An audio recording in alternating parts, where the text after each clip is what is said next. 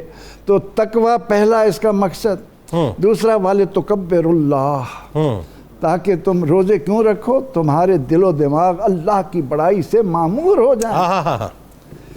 میں زندگی بھر طلباء کے سامنے یہی بات رکھتا رہا کہ جس انسان نے اللہ اکبر کا مفہوم جان لیا، اس کی زندگی حیوانیت سے نکل کر انسانیت میں آ گئی. اچھا، اس میں ایک اور مقصد بھی تو ہے نا کہ بھوک اور پیاس کا احساس جو غربا ہیں، جو افورڈ نہیں کر سکتے، بھوکے رہتے ہیں، وہ تو ہم روزے کے ثمرات میں لاتے ہیں، فوائد میں لاتے ہیں. نہیں، رکھ کر بھی تو ہمیں احساس ہوگا نا کہ سامنے والا جو پہلے یعنی میں اللہ نے مجھے اتنی نعمتیں دی ہیں، صبح شام میرے دسترخوان پر ہر طرح کی نعمتیں ہیں، مجھے احساس نہیں ہوتا کہ وہ آدمی جو نان جمی کو ترس رہا ہے اس پر وقت کیسے گزرے گا.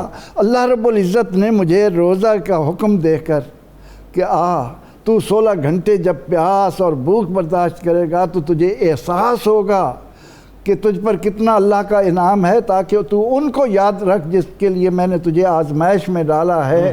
ان کی بھوک کا احساس کر کے جب تو میدان میں آئے گا، پھر تجھے اسلام کا یہ حسن ملے گا اور اس سے تجھے میری رضا بھی ملے گی. اور ایک مقصد بیان کیا قرآن کریم نے، وَلَعَلَّكُمْ تَشْكُرُونَ، تم روزے کیوں رکھو؟ تاکہ تمہارے اندر شکر گزاری کا جذبہ. اللہ بزرگ کتنا خوبصورت فرماتے ہیں کہ عبادت میں دیکھنا ہو تو اپنے اوپر والوں کو دیکھو، ٹھیک ہے، اور دولت میں دیکھنا ہے تو اپنے نیچے والوں کو دیکھو. رمضان کا روزہ بھوک اور پیاس سے گزار کر ہمیں اس نعمت کا بھی شکر ادا کرنے کی طرف لاتا ہے کہ مجھ پر اللہ کے کتنے کرم ہیں.